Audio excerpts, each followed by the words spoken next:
Buenos días, amados hermanos. Dios les bendiga. Dios les bendiga grandemente. Quiero, antes de comenzar el tiempo, extender una felicitación muy especial a los padres, ¿sí? A los padres que están en esta mañana. Dios les bendiga, amén. Quiero extender para estos padres, recordar esa bendición. Les invito a los padres que lo lean en su casa, que está en número 6. Que el Señor les bendiga y les guarde. El Señor extienda sobre ustedes su misericordia. El Señor volque sobre ustedes sus ojos y ponga en ustedes paz. Una bendición muy especial. Hoy tenemos un día de muchas emociones también intensas.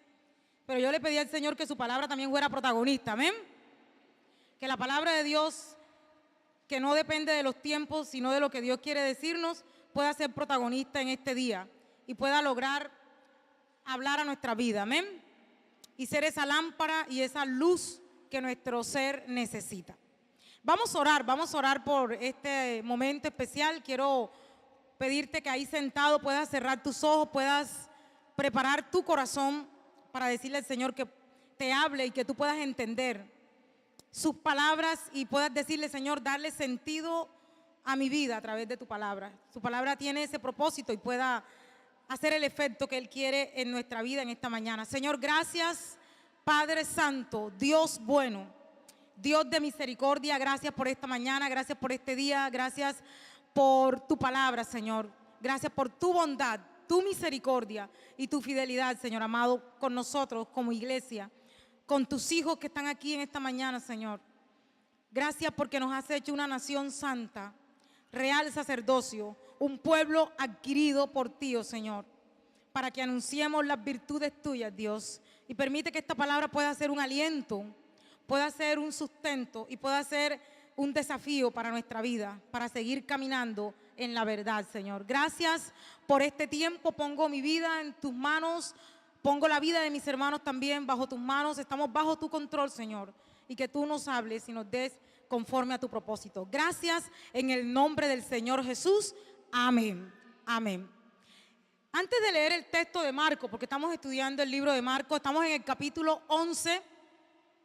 Vamos a tener hoy esta parte del capítulo 11. Vamos a trabajar desde el versículo 22 hasta el versículo 26. Pero antes de leer este pasaje del día de hoy, yo quisiera preguntarle, o que usted mire, recuerde ahí en su puesto, en su silla, si usted a veces no le ha ocurrido, porque a mí me pasa muchas veces, que usted se ve una película y la película tiene un título. Y usted de pronto, a través del desarrollo de la película y sobre todo el final de la película, usted dice, pero yo quería otro título, o sea, yo quería que se llamara de otra manera, ¿sí? Yo recuerdo que a mí me pasó eso con Titanic, una película que sí me gustaba a mí, todavía me la veo. Y me la he visto muchas veces, es una de las películas que de pronto más me gusta. Y yo, cada vez que me la veo, le quiero cambiar el título a la película por la historia, ¿sí? Porque de pronto la historia se basa en todo lo que pasó en el barco, en el hundimiento de ese barco, pero yo miraba, no, pero es que la historia es la de Rose y la de Jack. Yo le hubiera puesto, Jack, no te mueras. Porque la escena que más me gusta, donde está I come back. Y yo decía, Jack, no te mueras. Porque era de pronto lo que más me impactaba de esa película. Y cuando estaba leyendo, y traigo por eso esto a colación, cuando leí el capítulo 11, y uno mira de pronto los títulos que le colocan al capítulo 11, las versiones de la Biblia, en este caso la que más se utiliza, que es la Reina Valera, uno mira, por ejemplo, la entrada triunfal, y uno después cuando lo lee dice, ¿qué tan triunfal es esta entrada, no? Algo que compartió el hermano Henry hace 2 domingos. Y seguíamos mirando y mirábamos, por ejemplo, lo que el pastor Luisfer compartió el domingo pasado, sí, lo que es la purificación del templo, la higuera estéril. Y yo decía, no, todo eso está apuntando a Israel, ¿sí? Yo le hubiera puesto a este capítulo Israel lo que pudo haber sido, pero no fue, ¿verdad? Porque uno mira y lee, y esa actitud de Jesús de llegar a Jerusalén y de ir directamente al centro de lo que era para ellos la ciudad de Jerusalén, que era el templo, el sentido de la vida de los judíos estaba en el templo y el orgullo de ellos como nación era ese templo, ¿sí? y yo decía, lo que pudo haber sido, pero no fue. La historia del pueblo de Israel, donde se nos muestra esta connotación de su fracaso. Sí, la Biblia en el Antiguo Testamento y aún el Nuevo Testamento muestra este fracaso de Israel. Claro que con esto también quiero decirles que la Biblia también tiene un final para Israel diferente, sí, porque Jesucristo es un Dios bueno en gran manera, y el mismo apóstol Pablo lo decía en Romanos, que al final Dios tiene también otra historia para Israel. Y es lo que dice su palabra y es lo que nos ha enseñado y nos está dando la palabra de Dios en este día. Por eso yo quiero pedirte que leamos el capítulo 11, teniendo en cuenta esto de lo que Jesús estaba haciendo ahí en la capital de los judíos, en la ciudad de Jerusalén, teniendo en cuenta que era la última semana de Jesús, teniendo en cuenta también que estaba a punto ya de llegar el momento más importante en la vida de Jesús aquí en la tierra, como era su muerte en la cruz. Y viendo todo esto, vamos a leer este pasaje y tener en cuenta precisamente el trasfondo de lo que Dios quiere decir a su iglesia en esta mañana.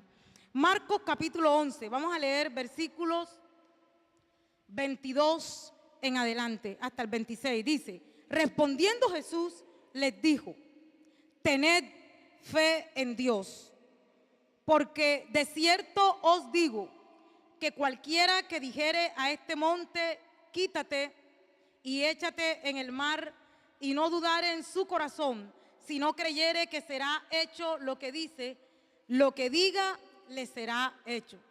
Por tanto os digo que todo lo que pidiereis orando, creed que lo recibiréis y os vendrá. Y cuando estéis orando, perdonad si tenéis algo contra alguno, para que también vuestro Padre que está en los cielos os perdone a vosotros vuestras ofensas.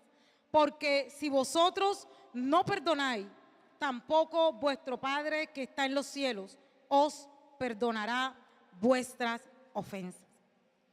Este pasaje de Marcos comienza con una respuesta de Jesús. Y si comienza con una respuesta, en el aire debe quedar en nosotros por lo menos la inquietud de ¿cuál es la pregunta? ¿Cuál es la pregunta? Así que vamos a mirar precisamente lo que estaba ocurriendo para que Jesús estuviera dando una respuesta a este momento con sus discípulos, un momento en el que ya estaban a solas, ¿sí? Un momento en el que no estaban ya en el templo. Quiero que usted mire ahí mismo arriba, el versículo 20 y el 21. Dice, pasando por la mañana, vieron que la higuera se había secado desde las raíces.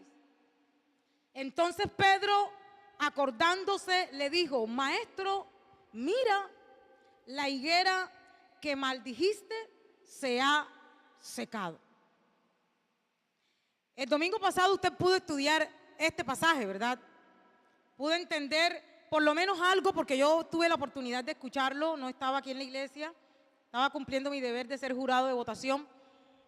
Pero yo cuando leí el texto y también escuchaba el sermón que nuestro pastor magistralmente dio el domingo pasado, me daba cuenta que por lo menos el texto estaba apuntando a algo importante. Estaba dando una sentencia de Jesús para Israel. Y no solamente estaba dando una sentencia, sino que el Señor Jesús incluso activó el juicio de Dios a través de lo que hizo cuando llegó al templo y pudo ahí derribar las mesas de los cambistas, pudo azotar todo el sistema mercantil que tenían en el templo, en los atrios del templo de Jerusalén.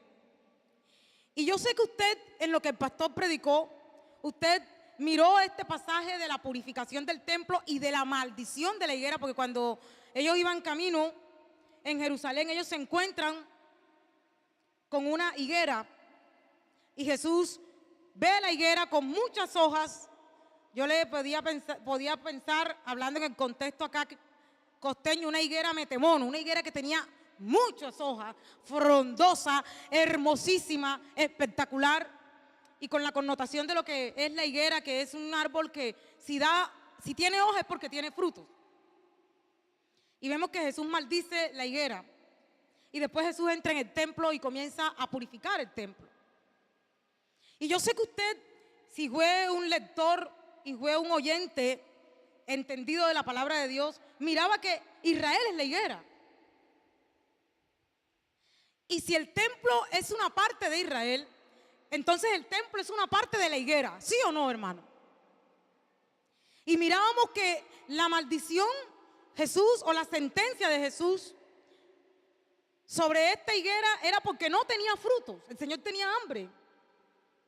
Y era una primavera y la higuera, a pesar de que no era su tiempo de dar frutos, pero habían higueras que en la primavera daban frutos y comenzaban a brotar hojas y ahí estaban frutos pequeños comestibles. No eran esas brevas jugosas, pero sí eran unos pequeños higos que son comestibles y eran muy apetecidos en esa época, en esa tierra de Palestina. Es decir, la higuera no tenía frutos. Y cuando yo escuchaba este sermón, yo decía, si la higuera no tenía frutos, entonces el templo de Jerusalén tampoco tenía frutos. Y era evidente que no tenía frutos. Era evidente primero por lo que estaba desarrollándose en el templo. Había perdido el propósito de Dios de ser un lugar donde el pueblo adorara a Dios, de ser un lugar donde el pueblo tuviera comunión con Dios. Y este templo, que era un símbolo de la adoración y del culto a Dios, se había convertido en un mercado. Pero más que convertirse en un mercado, tenía gente, comenzando por los líderes de ese templo, que no estaban dando frutos. Porque uno se pone a pensar ahí mismo, dentro de este pasaje de la purificación del templo, ¿qué pensaban los líderes del templo, los sacerdotes fariseos del templo? ¿Qué pensaban después de que Jesús hizo esta sentencia de purificar el templo? En su corazón afirmaron el deseo de matarle. Es decir, esto era puro tilín, tilín y nada de paleta. Era un sistema religioso perverso. Era un sistema religioso que era capaz de matar cuando no estaba de acuerdo o cuando le estaban moviendo el piso o cuando, como lo hizo Jesús en ese momento, se les estaban entrando al rancho. Porque Jesús entra al templo no para admirar ese espectacular edificio que duró 46 años siendo construido por el rey Herodes, sino que Jesús va para mirar algo más profundo. Y era que este pueblo no estaba dando frutos. Este pueblo no estaba en una comunión perfecta con Dios. Y antes de seguir y de mirar ya lo que este pasaje de hoy vamos a trabajar, mirando lo que Jesús le está respondiendo a los discípulos en el versículo 21, yo le he puesto un título a este pasaje por la respuesta que Jesús le da a los discípulos. Y le he podido titular a este pasaje, cuidado que te puedes secar. Mirando el trasfondo de esta sentencia de la higuera, mirando el trasfondo de que esta sentencia final, de que ya este sistema de templo en Israel no iba a tener más oportunidad, Dios lo iba a cortar de raíz. Uno mira en el año 70 después de Cristo, la historia muestra que Tito, general romano, llega y entra a Jerusalén y destruye el templo, y el templo no ha sido levantado. Ya no hay templo, ya el sistema fue quitado porque no daba frutos. Es decir, el templo era infructuoso. A la luz del propósito divino, cuando Dios instituye a través de Salomón, dedica en el templo, uno puede leer en Segunda de Crónicas cómo Salomón levanta en la dedicación del templo, decir, Señor, este va a ser un lugar donde la gente venga y se comunique contigo, un lugar de adoración. Y también hablaba de un lugar donde incluso los extranjeros llegarían y se convertirían a ti, Señor. Pero ese sistema estaba corrompido. El templo no era un santuario, era un simple edificio. Y si estaba así, para el Señor no servía para nada. Entonces vamos a mirar precisamente lo que después de esta sentencia de que Jesús utiliza el ejemplo de la higuera, Jesús se devuelve, después que purifica el templo, se regresa. Versículo 19 dice que Jesús llegó la noche después de la purificación que hizo del templo y salió de la ciudad. Generalmente en estas entradas y salidas de Jesús, que muestra el capítulo 11 hasta el capítulo 13 de Marcos, Jesús estaba en Betania. Betania era una ciudad pequeña que estaba cerca de Jerusalén, incluso podríamos decir Turbaco con Cartagena. Mucha gente de Cartagena vive en Turbaco, ¿sí o no? Pero aquí es donde trabaja, aquí es donde estudia, aquí es donde viene a comprar y hacer todo, ¿cierto? Igual estaba, su centro final era Jerusalén, pero Jesús vivía en casa de unos amigos, de Lázaro, Marta y María. Posiblemente ese era el lugar donde él estaba hospedándose con sus 12 discípulos. Y Jesús estaba, siempre que iba a Jerusalén, después de esa gran conmemoración que muchos le hicieron de palabras, él entró al templo, salió, se regresó a Betania. Al día siguiente llega otra vez a Jerusalén, entra al templo, hace lo que tenía que hacer, se va para Betania, y este es el tercer día de Jesús. Este texto que vamos a mirar hoy es el tercer día de Jesús. Y dice que cuando él salió por la mañana, esta mañana, aquí en el versículo 20, es que era muy temprano, era común en Jesús madrugar, y el Señor como que después de esa noche que tuvo en Jerusalén y se regresa a Betania, se regresa, pero se despierta muy temprano. Y el Señor, después de hacer algunas cosas, supongo que temprano siempre oraba, supongo que oró y le dijo a los discípulos: nos vamos otra vez para Jerusalén. Yo me imagino a los discípulos: bueno, pero ¿cuál es la entradera y la salidera, Señor? Ya nos habías anunciado 3 veces tu muerte. ¿Cuál es la entradera y la salidera de Jerusalén? Y dice que los discípulos van con Jesús y van pasando en el camino de Betania a Jerusalén. Y cuando iban en el camino, versículo 20, ¿qué se dieron cuenta los discípulos? A ver, ¿qué vieron los discípulos en el camino? A ver, la higuera. ¿Cuál higuera, hermanos? La que Jesús había maldecido el día anterior. Y yo miraba, tremendo. Primero vemos el sentido del interés de Marcos de mostrar a Jesús no solamente como el verdadero rey, sino también como un verdadero profeta. Jesús, verdadero profeta. Yo me imagino que cuando los discípulos el día anterior escucharon la sentencia que estaba sobre la higuera, me imagino que los discípulos pensaron: sí, claro, esta higuera pobrecita, eso va a ser paulatino, eso va a comenzar como que, como aquí en Cartagena hay un problema, y es que algunos árboles están llenos de una plaga, la pajarita. Por ahí yo estaba leyendo hace unos 2 años una noticia que hay una cantidad de árboles que se están cayendo poco a poco, porque les cayó esta plaga de la pajarita. Es un parásito que consume a los árboles y ellos al final van a terminar cayendo. Pero esta higuera cayó enseguida, hermanos. Tremendo, ¿no? Ahí vemos a Jesús como un profeta contundente, hermanos. Y esa es la intención de Marcos: mostrar a Jesús como un profeta contundente, el verdadero profeta. Lo que el Señor dice se cumple, hermanos. Aunque nuestra mente no entienda, se cumple, hermanos.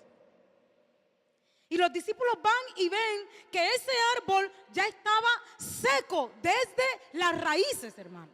No es que se había comenzado a secar, estaba seco desde las raíces. ¿Y qué produjo eso en el apóstol Pedro? En los 12, pero aquí Pedro es el que sale como protagonista. Versículo 21, ¿qué hizo Pedro? A ver, ¿qué pasó en la mente de Pedro? Pedro se acordó de lo que había pasado.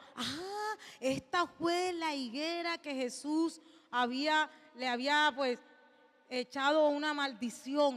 Claro. Yo imagino que Pedro decía: oye, yo pensé que eso era una parábola.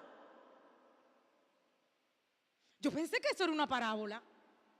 Yo pensé que Jesús, tantas parábolas que el Señor nos ha dicho. Pero Pedro se pudo dar cuenta que no era una parábola. Era algo real.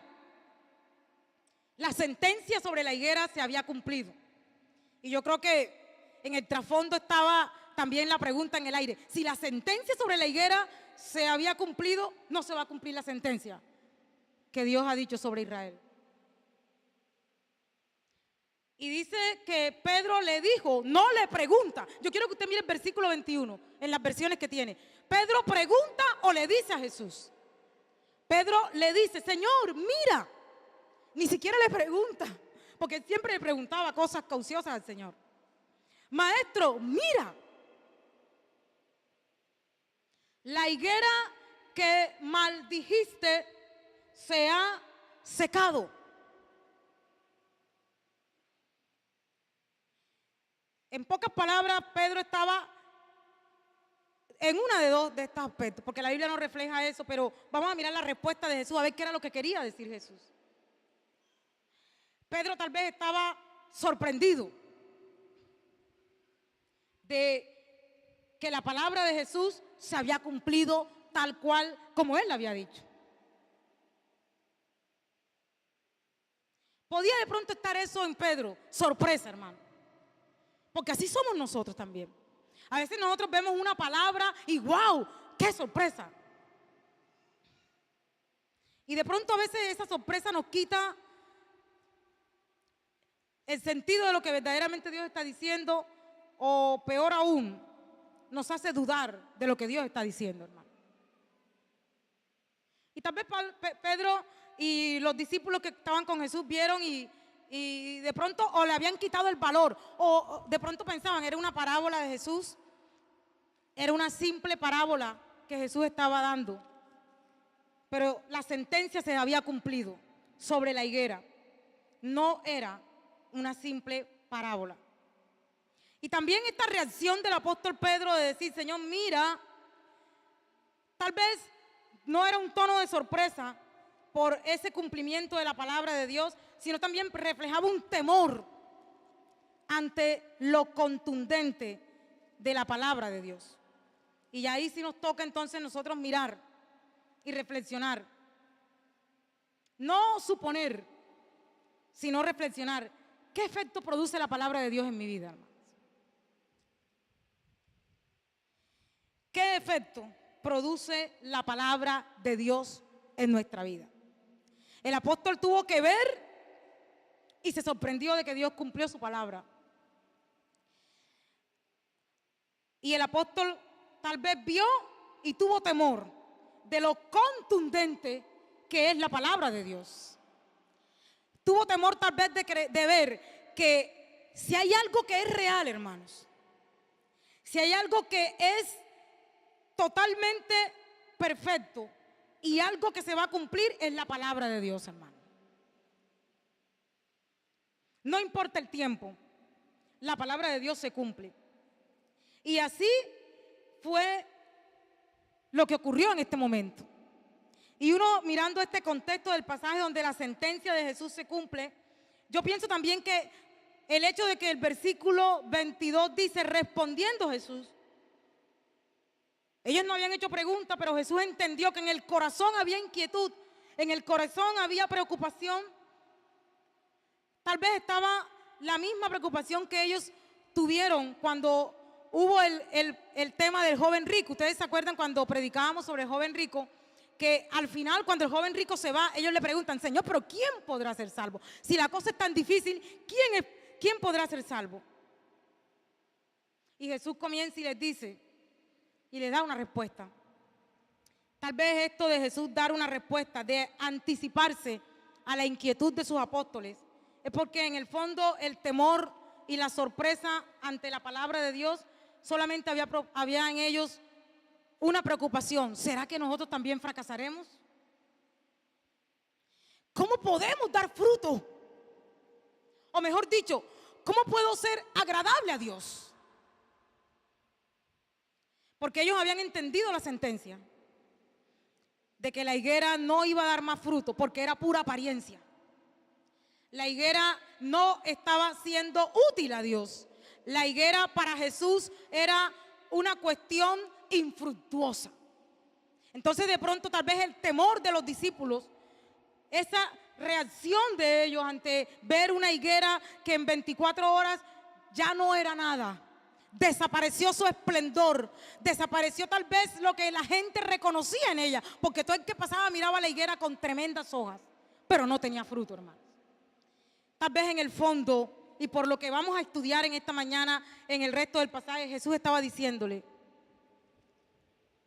¿cómo podemos dar fruto? O cuidado, que no te pase lo que le pasó a la higuera. Cuidado, no te vayas a secar. Y ahora sí quiero que lleguemos al texto. Dos cosas revela principalmente este texto. Y quiero que usted mire estas dos cosas. La primera está en el versículo 22 y 23. Y yo le he puesto a esta parte, esta idea del texto, sobre este asunto de no secarnos, de no caer en el intento de agradar a Dios, hermanos, de no ser unos fracasados espirituales, pero más que todo sobre el asunto que viene tratando Jesús, sobre la condena y la sentencia de Israel de ser un pueblo estéril espiritualmente, un pueblo que no dio fruto agradable a Dios. Y yo puedo llamar a esto de tener una vida fructífera, una vida cristiana agradable a Dios. Le he puesto a esta primera parte, todo es cuestión de fe, hermanos. Porque la respuesta de Jesús, la vamos a mirar ahorita en el versículo 22, lo está diciendo. El Señor, viendo tal vez la preocupación de ellos, viendo tal vez la sorpresa al ver una higuera seca en menos de lo que cantaba un gallo, Jesús estaba diciéndoles, tened fe en Dios. Versículo 22. Respondiendo Jesús les dijo, tened fe en Dios, porque de cierto os digo que cualquiera que dijere a este monte, quítate y échate en el mar, y no dudare en su corazón, sino creyere que será hecho lo que dice, lo que diga le será hecho. Todo es cuestión de fe. Jesús, ante la sorpresa de sus discípulos, ante la reacción de los discípulos, ante el temor de los discípulos, porque ellos eran judíos también. Ellos también habían salido de ese sistema de la religión judía. Jesús les responde, tened fe. Y a primera vista parece que no hay mucha conexión. Pero si uno mira el contexto, podemos darnos cuenta que el Señor pasa de tratar con el templo a tratar con sus discípulos, amados hermanos. Y eso es lo que Dios quiere, porque a veces nosotros nos acostumbramos a las palabras de Dios, pero las enfocamos en otro. Parece ser que una costumbre humana es que esta palabra de Dios no es para mí. Tal vez de pronto los discípulos incluso en el fondo decían, wow, menos mal porque yo no soy como la higuera. El Señor estaba de pronto en su respuesta enfocándolos en algo que es verdaderamente importante para mantenernos en pie como hijos de Dios, hermano. El Señor estaba enseñándoles y le dijo, voy a dejar de hablar un poco del templo, me voy a dedicar a hablarte a ti. Tal vez el Señor quería decirles, quiero prevenirte de que no seas como Israel. Quiero prevenirte de que esta sentencia de fracasar espiritualmente, de pretender agradar a Dios según tus pensamientos y no como Él lo dice, no quiero que te pase a ti.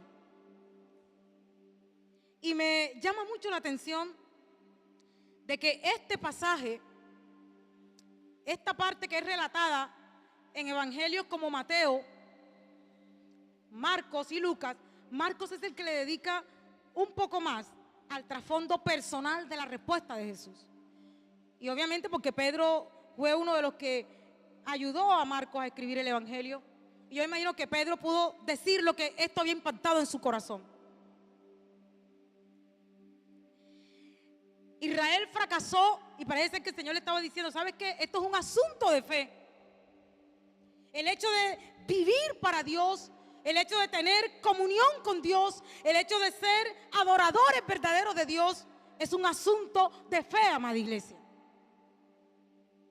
Y parece ser que el Señor le estaba diciendo: Israel fracasó porque no tuvo fe. No confió en Dios ni en sus palabras. Y hay un texto que no vamos a mirar, pero sí lo voy a citar, hermano. Es en Oseas 4, uno de los versículos, el versículo 6 dice que mi pueblo, Oseas, hablando ahí las palabras de Dios, dice: mi pueblo Israel se perdió porque no tuvo conocimiento. Y uno piensa, no, pero Israel sí tuvo mucho conocimiento, ellos sabían mucho de la Biblia, Torá. Incluso hicieron un catálogo llamado el Talmud, donde explicaban cada cosa de la Torá y de los escritos. O sea, Israel no era porque no tuviera conocimiento. Parece ser que la perdición estuvo en que no creyeron en las palabras del Señor.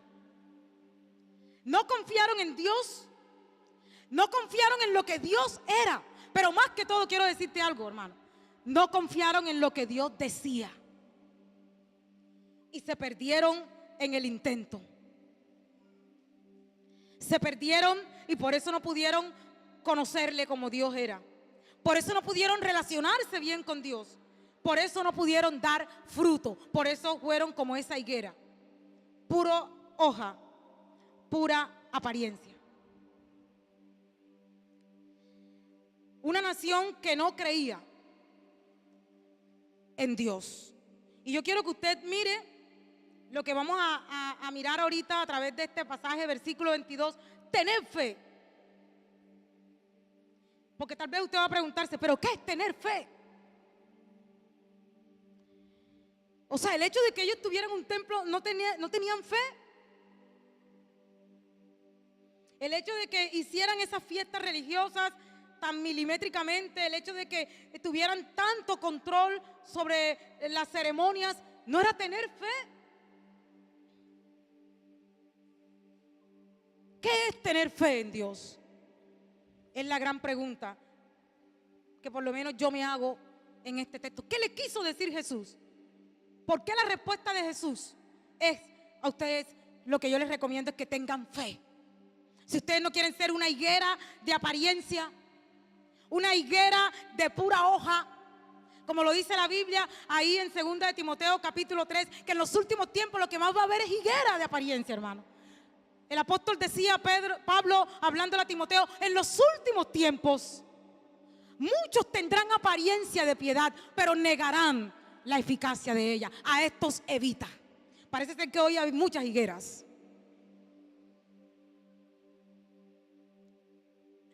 ¿Qué es tener fe en Dios? ¿Qué es tener fe? Porque Jesús estaba dando la clave. La clave de esto es un asunto de fe. Una vida que agrada a Dios, una vida que se comunica con Dios, es un asunto de fe, hermanos. Y en el griego, la expresión de fe era la palabra pistis. Era una expresión que indicaba confianza en lo que el otro dice. Hoy la fe muchas veces la hemos interpretado como confianza en lo que yo creo, hermanos. Pero la fe a nivel de la Biblia es confianza en lo que Dios dice. Y a Israel le faltó confianza en lo que Dios decía. Y pistis, esta expresión griega que utiliza el Nuevo Testamento para hablar de la fe, también indica convicción. Convicción de quién es Dios, hermano. Pero también la expresión que está utilizando Jesús aquí, tener fe en Dios, no solamente tener convicción de quién es Dios, sino tener un compromiso de fidelidad a Dios. Eso también es fe. A eso también apuntaba la palabra pistis. En pocas palabras, lo que Jesús estaba diciendo, el mandato, porque ni siquiera lo está dando como una opción para ellos, es que el mandato de Jesús para sus discípulos: tengan fe en Dios. Y no es una fe personal, sino fe en el carácter del Dios vivo, hermanos. Fe en el carácter de Dios. Y cuando yo miraba esto, yo decía: Señor, yo quiero tener fe en ti. Y veía que Dios me decía: si quieres tener fe, entonces mira a los hombres de fe que sí vencieron, a esos que no fueron higuera. Porque Israel fue una higuera falsa. Pero dentro de ese pueblo había un remanente que sí fue fiel a Dios, que sí tuvo fe en Dios. O sea que esto de tener fe es un deseo de obedecer el mandato de Dios, hermanos. Es una decisión como la que tomó Abraham. Eso es tener fe, hermano. Y si Dios me decía, si quieres tener fe, mira a los hombres de fe, Diana. No mires tu corazón. Y uno busca, y vamos a mirar, sin que usted pierda Marcos, vamos a consultarlo, pero lo vamos a hacer después en nuestros devocionales. Cuando uno lee Hebreos 11, uno mira cómo la palabra muestra este listado de hombres que sí tuvieron fe, hermanos. Israelitas que no fracasaron en el intento. Israelitas que hoy sirven de testimonio. Hoy se sigue hablando de ellos. Hoy están siendo ejemplo de fe. Porque si uno lee Hebreos 11, ¿qué es tener fe, hermanos? Uno mira algunos versículos de esos que sí tuvieron fe. Y tener fe es creer cuando nos acercamos a Él. Parece ser que a veces tenemos fe en nosotros, pero no en que nos estamos acercando a Dios. Tener fe en que cuando me acerco, Él es quien está ahí esperándome. Fe en quién es Dios, hermano. Y uno sigue leyendo Hebreos 11, por ejemplo, algunos versículos del 7 en adelante, dice que fe es obedecer aunque no se vea, hermanos. Porque ponen el ejemplo de Abraham. Dios le dijo, sal de esta tierra. Y Abraham estaba en una tierra en Mesopotamia. Abraham estaba ahí bien instituido. Estaba cómodo, hermanos. Tenía todo. Y se le aparece Dios en medio de tanto paganismo. Se le aparece Dios y le dice, sal y vete a la tierra donde yo te mostraré. Es obedecer aunque no se vea, hermano. Y nunca consiguió nada en esa tierra, porque Dios le dijo, vas a vivir en tiendas, porque a ti no te voy a dar la oportunidad que la tengas a tus hijos. Muchos años después. Y Abraham creyó, aunque no vio, hermanos, porque creía en Dios, hermanos. Creía en el carácter del Dios vivo. Y ahí el libro de Hebreos en 11 dice, él creyó, aunque no sabía dónde Dios lo llevara. Dice la Biblia que salió sin saber a dónde iba. Pero creyó, porque más que creer estaba una confianza en quién es Dios, hermano. Y más que confiar es seguir sus directrices. Y Abraham las siguió, hermano. Directrices incluso que aún no entendemos. Directrices incluso que aún no se tiene sentido. Dice la Biblia que cuando Dios le pide a Abraham, entrégame al hijo que amas, al cual durante 70 años esperaste, el hijo que tuviste milagrosamente, el hijo de una mujer que tú tenías que era estéril, el hijo por el que cuánto lloraste, cuánto oraste. Y dice la palabra que ya Dios le había dado un hijo, tenía más o menos 13 años, Isaac, su hijo, que había traído gozo y alegría a su esposa y a él. Y Dios le dice, entrégamelo. Pero Abraham creía en Dios, hermano. Y esa fe le hizo hacer cosas imposibles, hermanos. Fue capaz de creer, porque él creía en quién era Dios, hermano. La fe es darle el lugar correcto a Dios en nuestra vida. Israel no le dio el lugar correcto a Dios. Este pueblo de labios me honra, pero su corazón está lejos de mí. Tener fe es darle el lugar correcto a Dios. Y uno mira ahí en Hebreos capítulo 11, ¿qué es tener fe? Y del capítulo 11, más o menos del versículo 24 en adelante dice, es dejarlo todo, como lo hizo Moisés, por seguir sus propósitos. Moisés renunció hasta el derecho de ser un faraón, el derecho de ser un príncipe, porque tenía la mirada puesta más allá en quién era Dios, hermanos. Es dejarlo todo por seguir sus propósitos. Consideró que mejor era lo que Dios ofrecía, hermano. Eso es tener fe, hermanos. Cuando se considera que lo que Dios dice y que lo que Dios ofrece es lo mejor, es tener fe, hermano. Y Moisés tuvo fe. Y dice la Biblia que eso lo sostuvo siempre y pudo hacer la voluntad de Dios. Pero también la Biblia muestra lo que es tener fe en estos hombres valiosos. Versículo 33 de Hebreos 11 en adelante muestra la Biblia que la fe también te permite soportarlo todo por el Señor. Porque ellos creían en Dios. Y si Dios lo dijo, yo lo creo aunque me duela. Si Dios lo dijo, yo lo creo aunque no esté ocurriendo. Y dice la Biblia ahí mismo en Hebreos 11 que muchos de ellos murieron y no vieron. Pero creyeron, hermanos, en Dios. Aún Moisés, cuando Dios le dijo un no, la fe te permite aceptar los no de Dios, hermanos. La fe permite que aceptemos los no de Dios. Moisés, dice la Biblia, que Dios le dijo, tanto que trabajaste, pero no vas a entrar a la tierra, la vas a ver de lejito. Y él le decía, Señor, y Dios le decía, no vas a pisarla, la va a pisar Josué. Tú llegaste hasta aquí. Pero se sostuvo como viendo al invisible. El no de Dios no fue más fuerte que su fe. Y dice la Biblia que Dios es tan bueno y misericordioso que aún más allá nos responde. Que Moisés sí pudo pisar la tierra, hermano. Ahí en Marcos se cuenta, en la transfiguración Dios lo trajo con Elías. La pisó, hermano.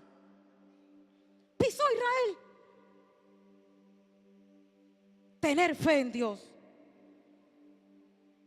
es mirarlo a Él, hermanos. Es tenerlo a Él, hermanos. En pocas palabras Jesús le estaba diciendo, ¿sabes qué? Esto es cuestión de fe. Tengan fe en mí. La fe es el único medio con el cual podemos agradar a Dios. No es con actividades, hermano. Israel se había acostumbrado a agradar a Dios con actividades. Israel se había acostumbrado a honrar a Dios con signos y símbolos. Pero Dios le estaba diciendo a Israel, no produces fruto. Tenía hambre y fui a buscar fruto y no encontré nada en ti. Y yo cuando miro esto, hermano, miro que la iglesia debe estar alerta, hermanos. Porque nosotros hoy somos el Israel de Dios. Y algún día Dios nos va a pedir cuenta. Y siempre hay un pasaje en el Nuevo Testamento, especialmente en Mateo, cuando Mateo comienza a hablar de todas estas propuestas de Jesús para los últimos tiempos. Hay un pasaje en Mateo donde Jesús dice el juicio a las naciones. Ya no para Israel solamente, sino para todos. Y dice que Jesús va a separar a la izquierda y también a la derecha. Y hay unos que en la izquierda de pronto estaban ahí. Por lo que Jesús decía de ellos, ellos decían, Señor, ¿y cuándo? ¿Qué no nos conoce, Señor? Y Jesús a los de la derecha le dice, vengan, sí les conozco, entren en el gozo de su Señor. Entren aquellos que me miraron a mí. Porque la fe es el único medio con el cual podemos mirar a Dios para dar fruto, hermano. La fe en Él, la fe nos libra de la esterilidad espiritual. Y quiero decirte que la fe, versículo 23, Jesús estaba ahora tratando de llevarlos al nivel de fe que Dios quería en ellos. Al nivel de comunión con Dios, a ese nivel que hace que la vida dé fruto, hermanos.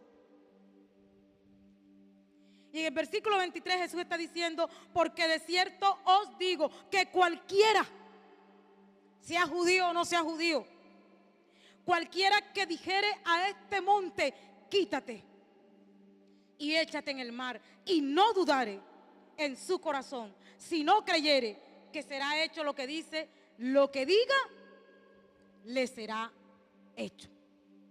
Esto es una hipérbole, versículo 23 es una hipérbole, ahí vemos la manera como Jesús usa esta hipérbole, pero te quiero decir que en realidad esto se trataba de una frase que los judíos, los rabinos, o sea, esta frase que Jesús está usando aquí no era tan desconocida para los discípulos que estaban oyendo. Por eso es que tenemos que leerlo bien para no malinterpretar las palabras de Jesús.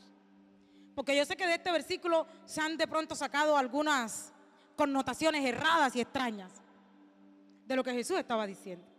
Muchos rabinos usaban con frecuencia esta frase de echar la dificultad a la montaña. Era una tradición de los rabinos.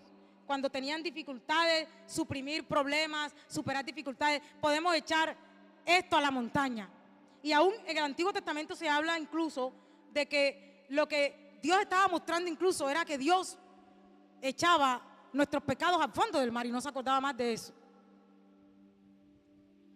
Parece ser que Dios estaba diciendo, aún la cosa más grave y el problema y el escollo más grande que tiene el ser humano, que es el pecado, si hay fe en mí puede ser quitado y yo no me acuerdo más, lo he hecho a lo profundo del mar. Pero al igual que ahora, algunos habían entendido esto como para alentar su fe personal, hermano. Alentar su positivismo. Y yo quiero decirte que la fe en sí no tiene poder. Esto que está hablando Jesús no en sí no tiene poder, hermano. El que tiene poder es Dios. Esto que está diciendo Jesús simplemente nos da acceso a la relación con Dios, hermano.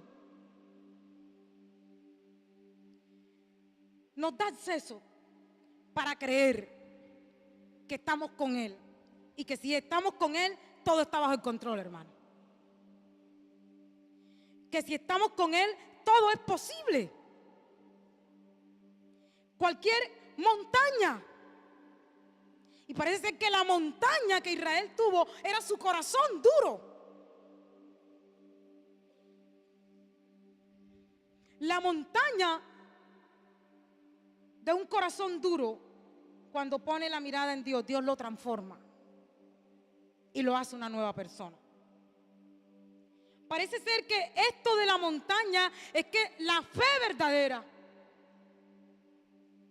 te lleva a pedir para que Dios te sostenga de tus propias debilidades y limitaciones, hermano. Y quiero repetir esto, hermano. Parece ser que cuando la mirada está puesta en Dios, la verdadera fe nos hace comprender la pequeñez e inutilidad de nosotros los seres humanos para alcanzar a Dios. Pero nos permite ver que sí lo podemos alcanzar por su gracia y misericordia. Eso es fe, hermanos. Por eso esa fe puede descansar en el poder y la gracia de Dios. Si creyere, será hecho lo que dice. Y uno mira la Biblia de los que tuvieron fe, ¿en qué fue lo que creyeron? ¿Y qué fue lo que Dios hizo en ellos? Y uno mira a un israelita, el padre de Israel, como es Jacob. Nunca había orado. Y en Génesis, en el capítulo 37 al 39, nos muestran la lucha. Nunca había orado Jacob, nunca. Él estaba simplemente durmiendo sobre los laureles de una bendición que le había dado su papá Isaac. Él dormía sobre eso, hermano. Como muchas veces nosotros nos dormimos sobre el título de ser hijos de Dios. Declaramos derechos y echamos fuera y muchas cosas por simplemente ser hijos de Dios, hermano. Y Jacob no entendía qué era eso. Y dice la Biblia que tuvo una gran dificultad. Para él era una montaña, hermano. La montaña de que le tenía una deuda bien casada, estaba bien mal con su hermano Esaú. Y dice la Biblia que este hombre que nunca había tenido fe, como debía tener, como la tuvo su abuelo Abraham, este hombre pasa la noche orando. La oración o el tiempo de oración, uno de los tiempos más largos que registra la Biblia, fue la de un hombre como Jacob, donde ahí le cambiaron hasta el nombre, ahí salió con otro nombre. Y este hombre Jacob pudo vencer porque puso su mirada en Dios. Le costó. Yo pienso que tuvo que quitarle a su vida eso de que él podía hacerlo. Le costó, hermano. Porque Jacob estaba acostumbrado a hacer las cosas por él mismo. Su mismo nombre lo alentaba a eso. Eres el suplantador, es vivo, es más vivo. Como acá nosotros creemos que tenemos la malicia indígena. Para las que sea. Bueno, Jacob esa noche sabía que para las que sea no le servía. Y puso su mirada en el Dios que le había llamado. Y dice que Dios le cambia hasta el nombre. No, ya no vas Ya no te vas a llamar así que suplantador y te vas a llamar, yo te voy a poner Israel, uno que lucha. Y eso de luchar ahí, el libro de Oseas nos dice luchar, confiar en oración, clamar, depender de Dios, vivir para Dios. Le cambió el nombre y salió cojo de ahí.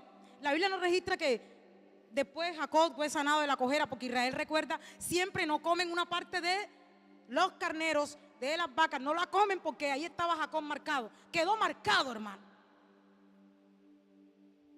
Pero la montaña más grande que tenía, que era su orgullo, la montaña más grande que tenía era su problema de carácter, de deshonestidad, de vida fácil, de vida chévere, de una vida sin relación con Dios. Se había quitado, hermanos, porque creyó. Puso la mirada para creer quién era Dios, porque para el que cree todo lo es posible, hermanos. Así que el sentido de este versículo 23 no es una carta abierta, no es un cheque en blanco, hermano, como lo han creído pretender algunos mercaderes de la fe. Hay gente que ha pensado que la palabra de Dios es un cheque en blanco, hermano. Parece ser que esto de tener fe es para creer que sí podemos cumplir el propósito divino, como lo hicieron estos hombres de fe. Es un asunto de fe, porque básicamente la fe es nuestra respuesta al propósito de Dios, hermano. ¿Qué es fe? Es como respondes al propósito de Dios. Y por eso vamos a llegar ahora a la otra gran verdad que Jesús quería decir. Ahí en el versículo 24 al 26. Y yo le he llamado a esta idea: la oración y la fe son mutuamente necesarias. Si todo es cuestión de fe, entonces muestra si tiene fe, ora. La oración y la fe son mutuamente necesarias. Versículo 24. Por tanto os digo que todo lo que pidiereis orando, creed que lo recibiréis y os vendrá. Cree que lo recibirás y vendrá. Y yo miro esto, hermano, entendiendo el contexto. Si para dar fruto es necesario tener fe, confiar en Dios, poner la mirada a Dios, tener en cuenta a Dios, entonces cuando hay fe, se ora, hermanos. Y quiero poner aquí el dedo sobre la llaga, algunas llagas que tiene la iglesia. Y es que tanto la iglesia ora, hermanos. Parece que Jesús le estaba diciendo a estos discípulos: ¿sabes qué? Y esto de sostenerte en la fe, y esto es un asunto que necesita la oración, porque tienes que mantenerte en contacto conmigo. Tienes que guardar la fe, y la fe la vas a guardar si oras. La fe y la oración son un vínculo, hermano, que nos relacionan con Dios y sus promesas. La fe y la oración te relacionan con Dios y sus promesas. Y fue tanto el impacto que esto causó en la vida de Pedro y en la vida de los apóstoles, que en el libro de Hechos nos muestra que en el capítulo 6 ellos le dicen a la iglesia: ¿saben qué? Nuestro asunto principal es orar y estudiar la palabra de Dios. No podemos venirnos a distraer. Entendieron bien la lección que Jesús estaba enseñando. Y este versículo 24, todo lo que pidieres, no es una fórmula mágica para conseguir todo lo que se quiere. Es una lección de Jesús para decir que cuando hay confianza en Dios, entonces se puede pedir conforme a su voluntad, hermano. Y quiero repetir esto, hermano, porque el Señor estaba aquí diciendo una gran verdad. Esto no es para conseguir todo lo que queramos, sino todo lo que Dios desea para nosotros, hermano. Todo lo que Dios quiere para nosotros. Y dice el versículo 24, todo lo que pidieres orando. Nuestra oración debe desear eso, hermano. Que se haga la voluntad de Dios. El mismo Jesús enseñó a orar diciendo, lo único que tienes que pedir primero es que se haga la voluntad de Dios. Lo demás viene por añadidura. Y Santiago, el hermano de Jesús, en su carta nos dice en el capítulo 4, ustedes piden y no reciben porque ustedes piden mal. Ustedes piden para gastar en sus deleites.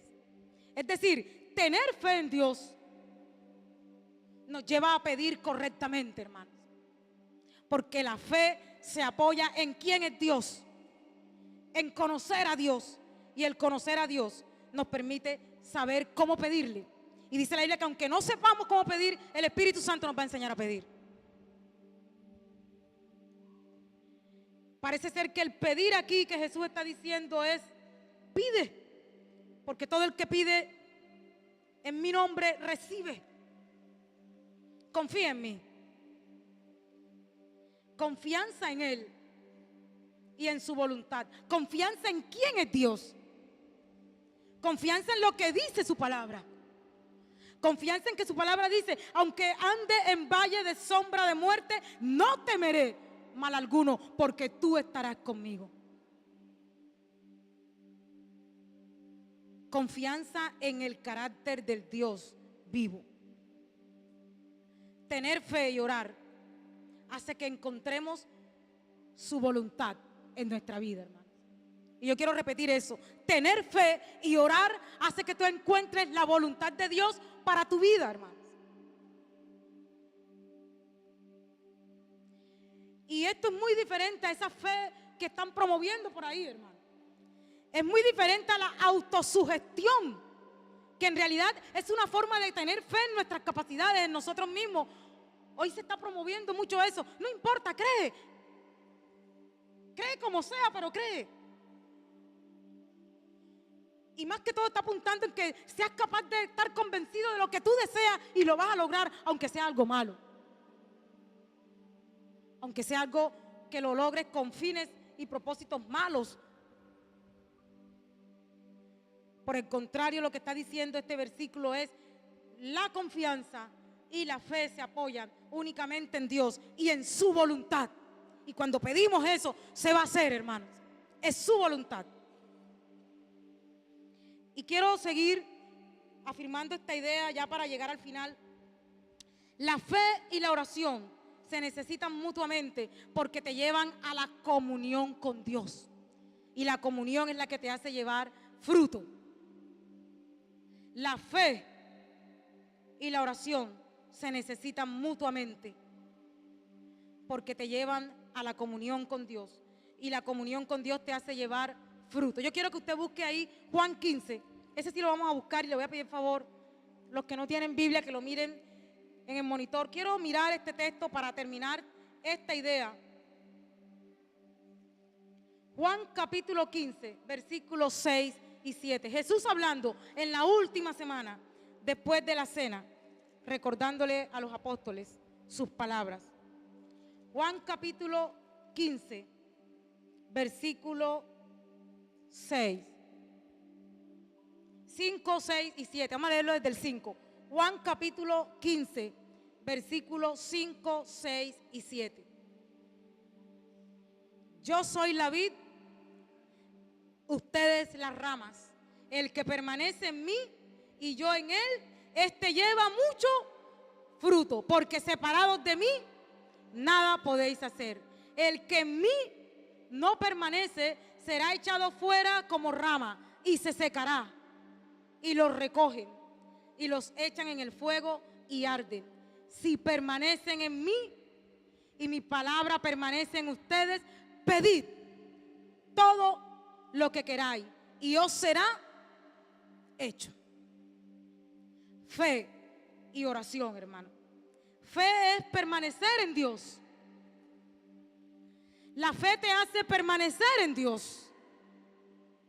La fe te hace perseverar aunque todo sea contrario, así como creyó Abraham. La fe te hace permanecer y cuando permaneces tú buscas a Dios.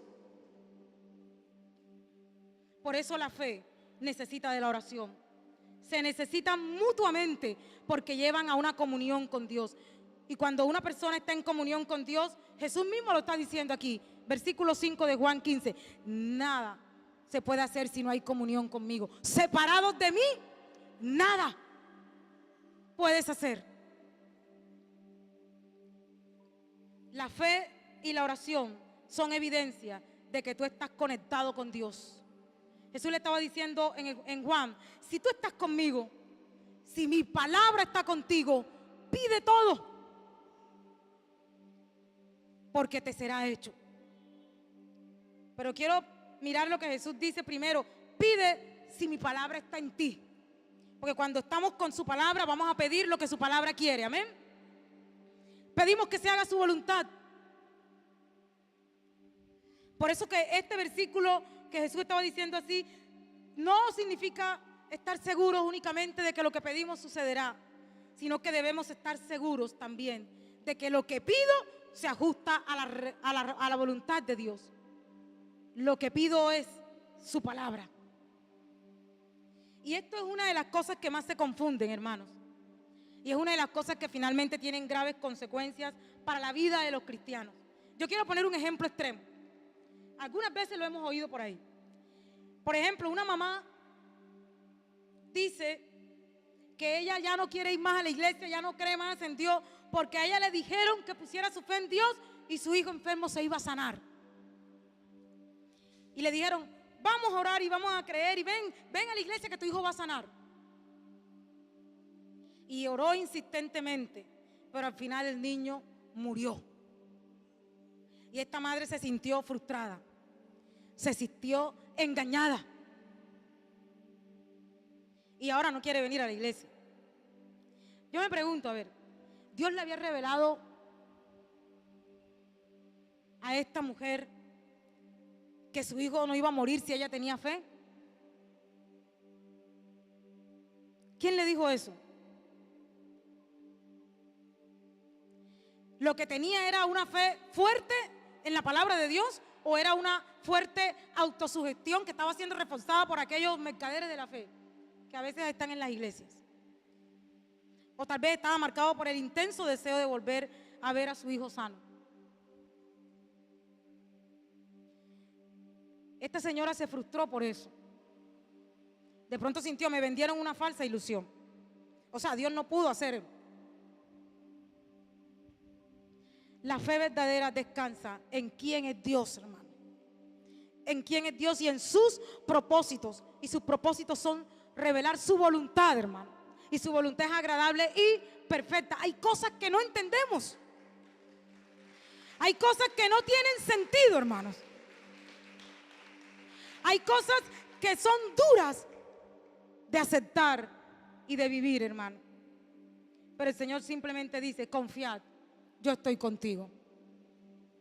El Señor no nos ha prometido que esto no va a ocurrir. El Señor dice, aunque ocurra, yo estoy contigo.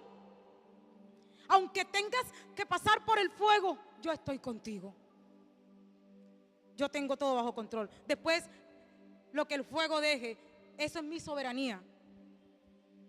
Aunque tengas que pasar por las aguas, no te vas a inundar. Vas a estar ahí en las aguas, pero no te vas a mí. Al final yo voy a rescatarte. Es lo que Dios dice, hermano. Una enseñanza incorrecta de este asunto de la fe puede causar mucho daño. No da fruto en la vida cristiana, hermano. Por eso hay que descansar en lo que Dios dice, en lo que su palabra dice, hermano, en lo que es tener fe según su palabra. Y quiero llegar a la última parte que está aquí en el versículo 25 y 26. Aquí Jesús pone una condición moral para el orar. Cuando tú oras. Y yo miraba esto cuando leí el versículo 25, cuando estés orando, perdona. Si tienes algo contra alguno, para que también vuestro Padre que está en los cielos os perdone a ustedes vuestras ofensas. porque si ustedes no perdonan, tampoco vuestro Padre que está en los cielos os perdonará vuestras ofensas. Si había un pueblo que tenía la oración como clave, eran los judíos, hermano. La oración para los religiosos judíos era clave, pero era una oración sin frutos, hermano. Jesús mismo la condena. En Mateo 23 uno puede mirar que Jesús les dice, ellos son los que hacen largas oraciones, pero lo hacen es para ser vistos por los hombres. Si hay algo que da estatus, es que la gente crea que tú eres una mujer de oración o un hombre de oración. Eso nos da caché de vida cristiana, ¿cierto? Pero Jesús está ahora bajándole la intensidad, decirle a la iglesia, esto no es cuestión de religión, no es cuestión de estatus espiritual, no es cuestión de evidencia, sino compartes el carácter conmigo. Si tú tienes fe, si tú estás orando, entonces algo tiene que estar ocurriendo en tu vida, algo tiene que estar ocurriendo en tu carácter, tu vida tiene que estar siendo transformada. Y el versículo 25 le estaba diciendo a estos discípulos, y una de las evidencias es de tu carácter y cómo te relacionas con los demás. Y me llama la atención que Jesús dice, es cuando estés orando, porque la comunión con Dios también nos revela la condición de nuestro corazón, hermano. La comunión con Dios, por encima incluso de qué tanto tengamos, porque duramos orando, parece ser que Dios estaba diciendo, por encima de eso yo quiero que mires qué tanto estás creciendo en tu vida espiritual. Porque los judíos oraban y hacían largas oraciones. Estos son los que entran a las casas de las mujeres y hacen largas oraciones, pero tenían su doble intención. Revela la palabra. El Señor le estaba quitando el tinte de religiosidad que Israel le había dado a la relación con Dios. Y le estaba diciendo, ¿sabes qué? Mi relación contigo es una relación nueva. La comunión verdadera con Dios transforma, hermanos. Y si hay evidencia y si hay que ver frutos de un verdadero cristiano, entonces muéstralos. Y Jesús le estaba diciendo a estos discípulos, y una de las cosas, por lo menos vamos a comenzar en algo que tienes que perdonar, porque el perdón es muestra de que comparto el carácter de Cristo. El perdón es muestra de que tanto amo y valoro a otra persona tal como lo hace el Señor Jesús. El Señor le estaba diciendo, si esto no está en ti, es porque lo que estás haciendo es simple religión. La comunión, la vida de fe, la vida de oración tiene que evidenciar transformación en tu carácter, hermano. La vida cristiana de oración no es para enorgullecernos, no es un rito, no es para pretender mover la voluntad de Dios. La vida cristiana de oración es para que te comuniques con Dios y Él comparta su carácter santo contigo, hermano. Y si hay una cosa que tiene que compartir Dios, es su santidad en nosotros. Y yo miraba por qué Jesús apuntaba nada más al perdón aquí en este pasaje. Y me regresaba un poquito, y quiero que usted también piense en esto y conecte esto. Estos discípulos habían visto que los judíos habían matado a Jesús. Estos discípulos les iba a tocar después perdonar, como Jesús lo hizo. Mostrar el carácter de Cristo. La fe y la oración nos conectan con Dios. Y si hay una oración que sea eficaz, es aquella que transforma el corazón del ser humano. Y un corazón transformado es un corazón que perdona, hermanos, porque está sometido a Dios y es capaz incluso de perdonar hasta 70 veces 7. Y eso me pone a pensar a mí toda esa cuestión que hubo, que hoy nos tienen hasta los evangélicos mezclados con los otros, cuando hubo el plebiscito. No quiero llegar a cuestiones políticas. La oración y la vida cristiana comparten el carácter de Cristo. Y el carácter de Cristo se muestra en amor. Y el amor es capaz de perdonar, hermanos. El amor es capaz de pasar por alto, hermanos. El amor es capaz de creer todo, soportarlo todo, no hacer nada indebido. Compartir el carácter de Cristo. Y parece ser que el versículo 26, en algunos manuscritos no aparece el versículo 26, pero parece ser que algunos escribas después de la iglesia, en algunos manuscritos se tiene, y la Reina Valera utiliza el receptus, y el receptus sí tiene esta parte del versículo 26. Algunas traducciones no aparece esto, pero esto está en el Sermón del Monte, hermano. Si ustedes no perdonan, tampoco tu Padre te perdonará. Si tú no perdonas, porque no estás en comunión con Dios, no has nacido de nuevo, eres pura hoja. Tú no estás dando el fruto de tener el carácter de Cristo. Eres pura bulla. Porque el que tiene el carácter de Cristo hace lo que Cristo hace, hermanos. Y yo quiero concluir este pasaje, hermano, de lo que es vivir para Jesús. El fruto, hermanos. Y por eso le titulaba, más que todo hablándome a mí misma, Diana, cuidado, no te seques. Cuidado, que tú también puedes ser una higuera de apariencia. Y pensando esto, hermanos, quiero que usted afirme su vida en una relación perfecta con Dios. El ejemplo de la higuera y de Israel nos debe hacer pensar seriamente sobre lo que Dios dice. Y Dios dice que nos van a conocer por los frutos, hermano. En el Sermón del Monte Jesús lo dijo, Mateo 7 lo dice, te conocerán por los frutos. Pero también dice algo, todo árbol que no da fruto será cortado. Todo el que no da fruto y pretende estar en mi camino será echado, se secará. Entonces cuidado, nos podemos secar, porque la vida cristiana es de cumplir propósitos. El propósito divino. Cuando la iglesia no cumple el propósito divino, entonces es una higuera con hojas. La iglesia tiene un propósito y la fe y la comunión con Dios nos harán cumplir ese propósito. Tener fe es permanecer en sus palabras, hermano. Cuando la vida cristiana no permanece en sus palabras, se seca, porque no valora a Dios y mucho menos lo va a obedecer. Si no se tiene fe en lo que Dios dice, nunca nos conectaremos con Él. Seremos apariencia. No viviremos en una verdadera comunión con Él. No daremos fruto. Y si no damos fruto, vamos camino a secarnos. Que Dios nos permita dar fruto. Amén. Y quiero que usted ahí ore junto conmigo. Ore con fe, hermanos. Padre, gracias por tu palabra, Señor. Gracias porque tú quieres que yo lleve fruto, Señor. Gracias porque si hay algo por el cual me van a conocer es que yo lleve fruto, Señor. Y que mi fruto permanezca. Dios mío, gracias por esta alerta que me das de que mi vida cristiana depende de una relación perfecta contigo, Señor amado. Y una relación perfecta contigo se sustenta en la fe, oh Dios. ¿En quién eres tú, Señor? En creer en ti, en creer tu palabra, en guardarla, en retenerla, en vivirla, oh Dios. Yo quiero tener esa fe, Señor. Yo no me quiero secar, oh Dios. Yo no quiero vivir de apariencias, Dios.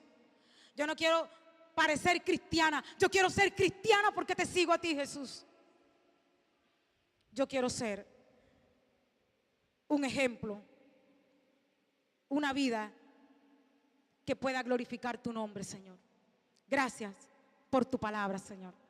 Gracias por la verdad de tu palabra, por el evangelio, por lo que tu palabra da y lo que tu palabra hace en cada uno de nosotros. Gracias y ayúdanos a permanecer, oh Dios.